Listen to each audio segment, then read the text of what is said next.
Good afternoon, everybody. How are you today? And welcome to the latest edition of the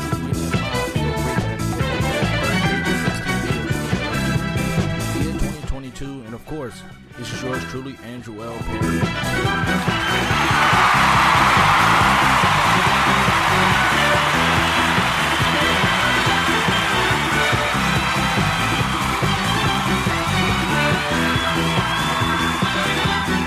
Thank you very much. As always, coming to you live and at you from the busy streets of New York City as I chat to you what is happening. Well, we're not going to deal with a lot of baseball today. I'm not sure, but the main pretty much the NBA Finals. So let's get right to it as the Golden State Warriors have a chance to close out the series. To close out the series tonight at 9 o'clock. You can see it on Channel 7, 8 WABC, and some who live in the New York area, and the others you can see on ABC. On ABC, as the Warriors look to clinch another title in the last 13 years, and this would be the fourth NBA title. I believe this would be the fourth NBA title in few years. I have to look it back up. Maybe I'm off a number or so. But the point is, the Warriors look to win another championship if we close it out. But I'm going to tell you, it's not going to be easy. It's not going to be easy, as this series has shown.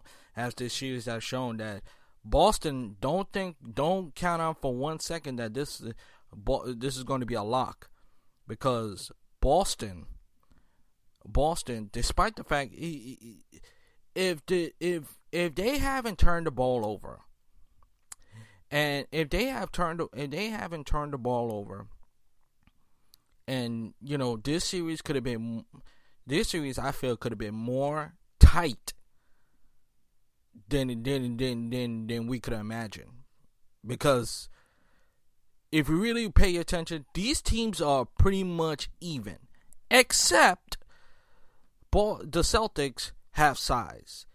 Robert Williams, who's a day to day.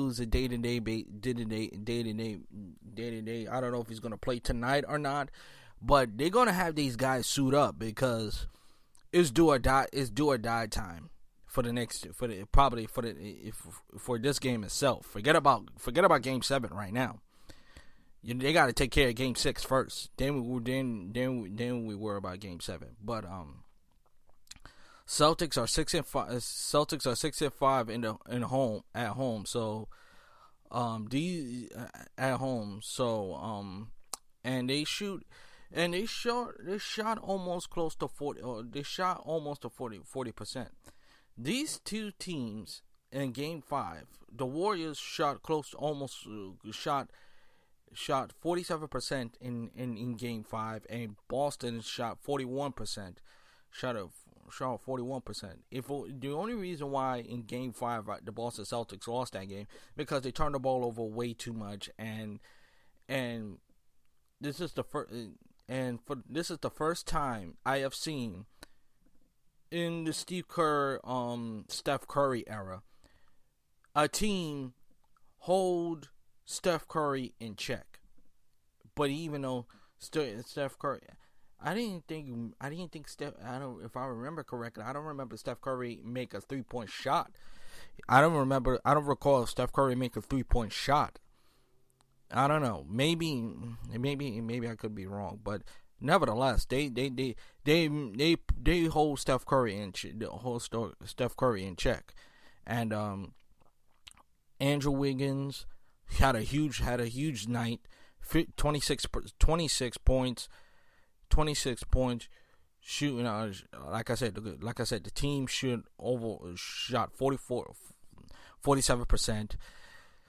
Golden State and Klay Thompson bust through, and that's why that's part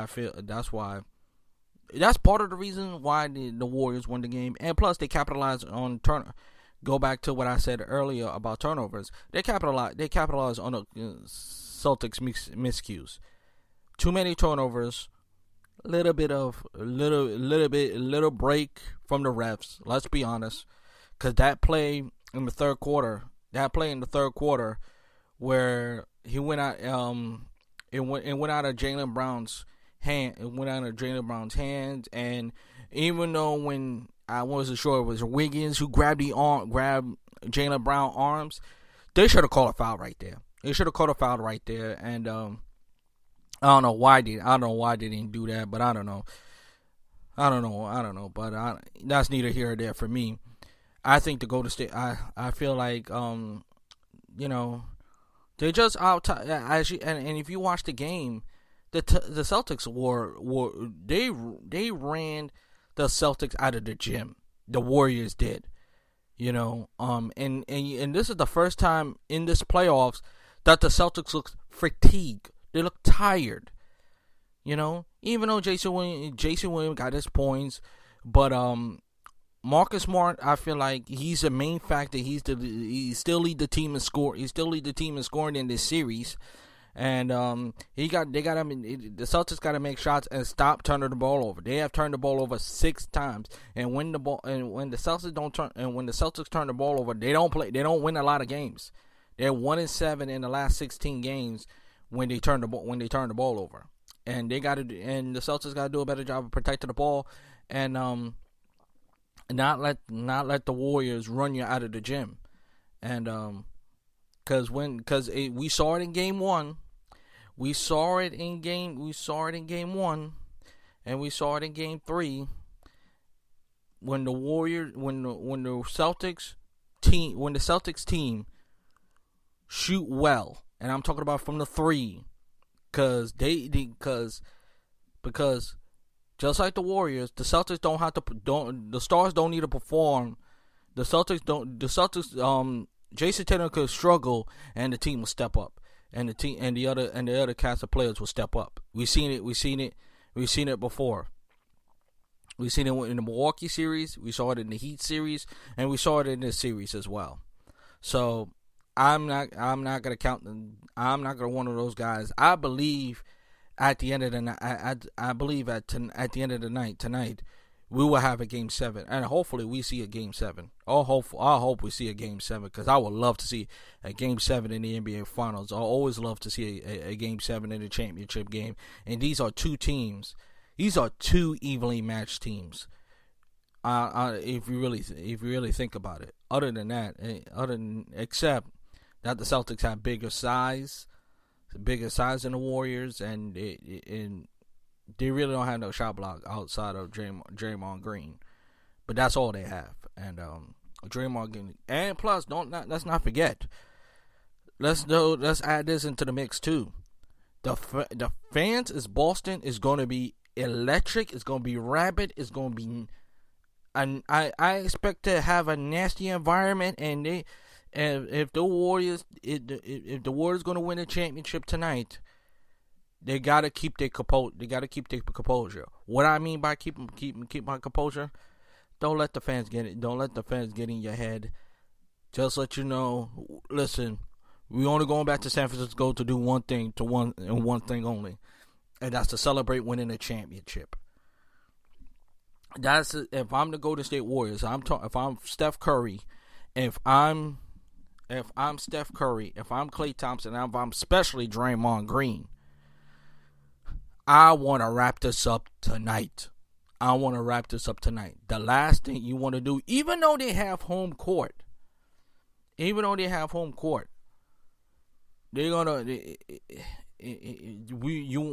wrap this up as quickly. You want to wrap this up tonight. You want to end the NBA season tonight.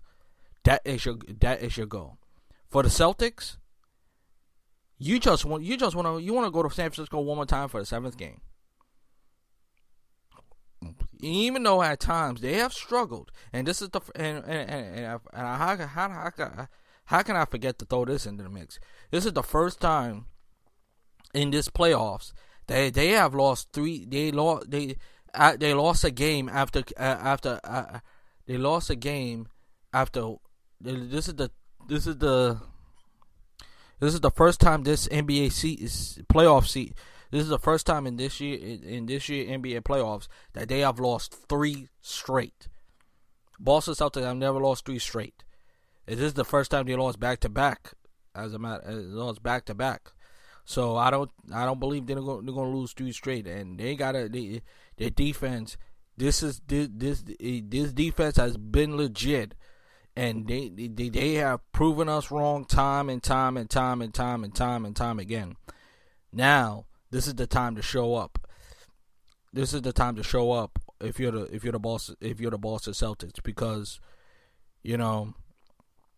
the last time, and even though it was a different format, and Dog bring it up on First Take, the last time someone celebrated a championship in their home in the old Boston Garden was the Los Angeles Lakers in 1985 with Kareem, Magic, Cooper, Brian Scott, Bob McAdoo, and on all those boys in the Lakers, and I know Jason Tatum and stuff. They don't want that happening tonight. These Celtics have come from adversity time and time again to get to this playoff to begin with and get to the 2 seed. This was a Celtics team that wasn't expected to get this far, and they have. Do they have anything left? Or do you have to get the little leprechaun have to sprinkle a little magic? I mean, little magic. Maybe they got some lucky charms left. You never know. But this game tonight, if you're a true basketball fan, this is going to be must-watch TV. This is going to be must-watch TV tonight. Must-watch TV, I guarantee you. And don't be surprised. I'm picking the Celtics to force a Game 7. I want to see a Game 7. I hope this series don't wrap up tonight. Don't wrap up tonight. I want to see one more game before the NBA season is officially closed for the summer. And closed for the summer, because this NBA Finals series, the drama has been there. The games have been there. But, it doesn't kill you out to get a little overtime.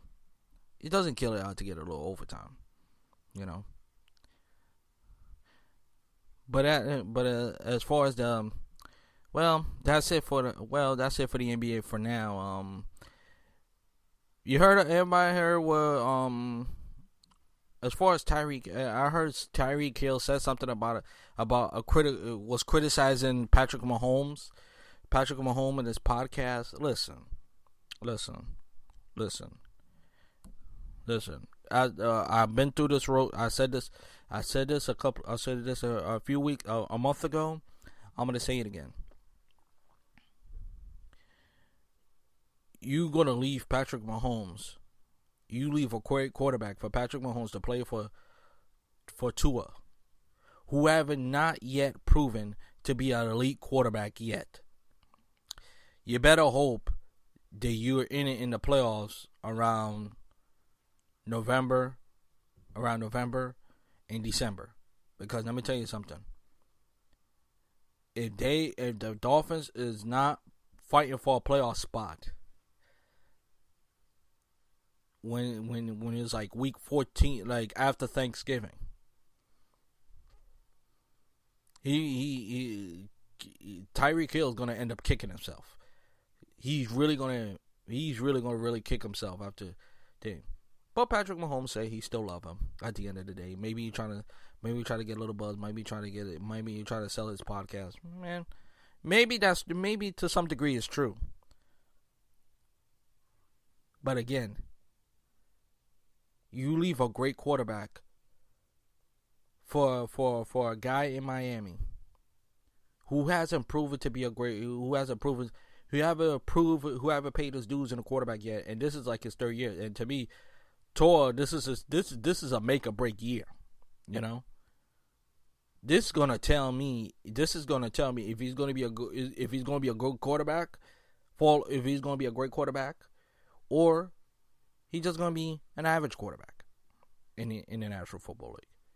So So time will tell. And Sue Bird, this is going to be her final year playing in the WNBA. She had a illustrious career, extraordinary career. So she's gonna, after this year, she announced it. After this year, she's gonna call it a night. She's gonna call it a night once the WNBA season is over. I'm gonna talk about the Mets first. I'm gonna talk about the Rangers for a second, even though this season is long over, and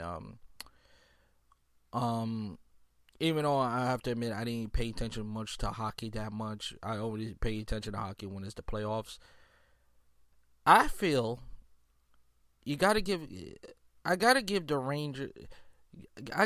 Rangers a lot of credit, because when the season started, okay, I didn't expect this team. I as a Ranger fan, well, I'm not a Ranger. Well, I'm going to be honest. I'm really not a Ranger fan, but I didn't expect the Rangers to go farther than they did. It's pretty safe to say they overachieved our expectations. They really did. Because after trailing 3-1 to the Pittsburgh Penguins, and Sidney Crosby was out for God knows for what injury, nobody expect them to force a game set to win 3 straight, force a game 7, and knock out the Penguins in overtime, and then move on to beat the Carolina Hurricanes in 7 games, but went toe to toe.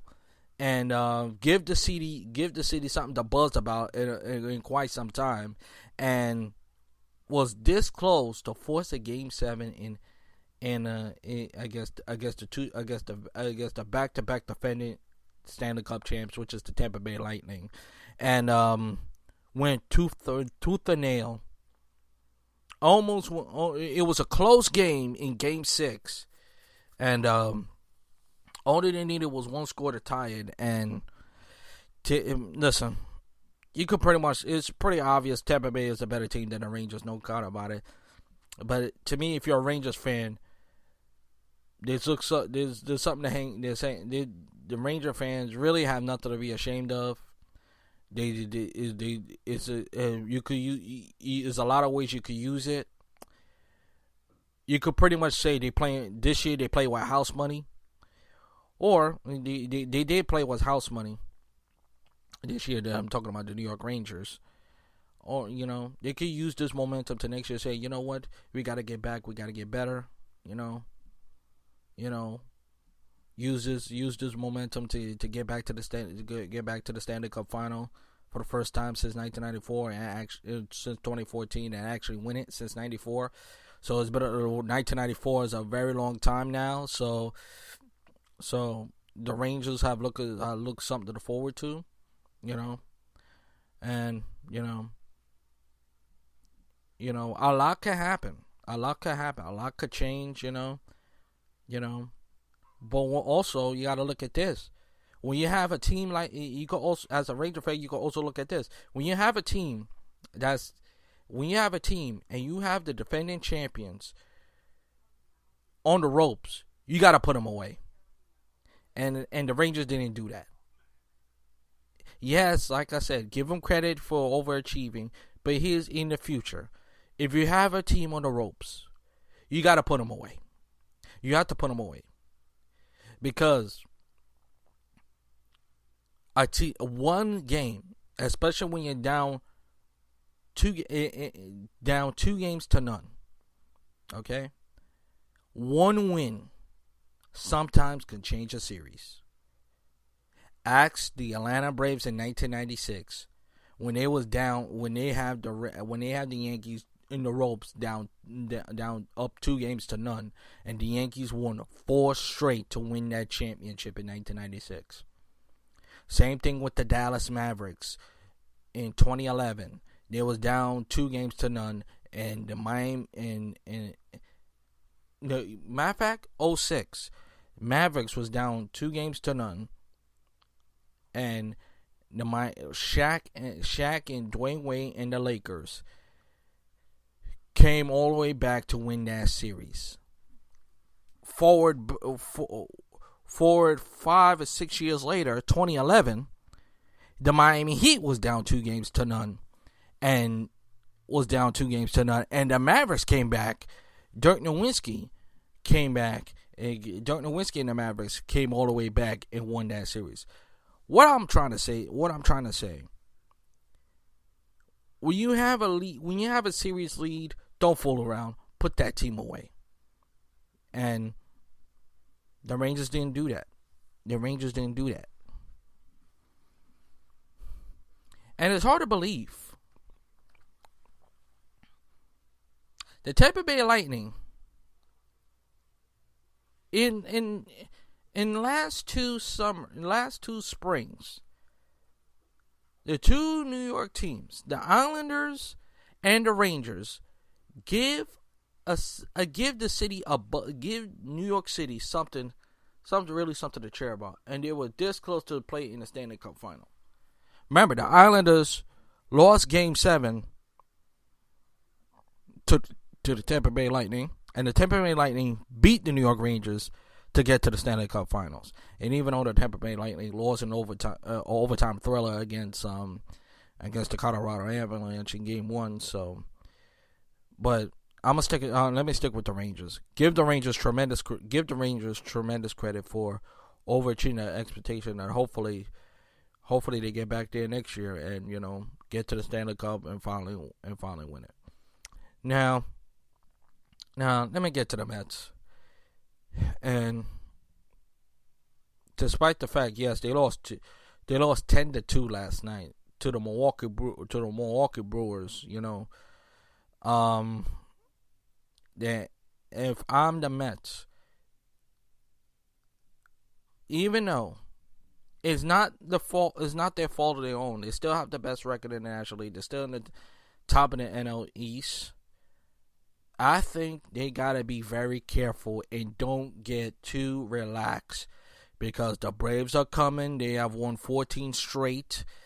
The Phillies are coming, and believe it or not, dare I say, I think this 4-game series with the Marlins is very important. And if I'm the Mets, I will not sleep on the Marlins, because the Marlins have in the last few years, I'll probably say since 07, 08, the Marlins have always played the Mets tough. The Marlins always play the Mets tough, so they have to at least sweep. To getting a split from the Marlins is unacceptable. Despite the fact the Marlins are not that good of a team, they're more of a mediocre team, and the Mets is right up there. So they have to take advantage of this series. They have to win these series, because even though they still lead the NL East by 4 games. You don't want that to get smaller and smaller and smaller to the point that and then it gets small. The lead gets smaller, because the last thing you want is what happened in 07 and what happened last year. You want to play baseball in October. And with that, that's going to do it for this edition of Drew Media Live. Thank you for listening. Please go to Spreaker.com. Once again, go to Spreaker.com. Type the keyword Andrew Perry. And listen to the podcast wherever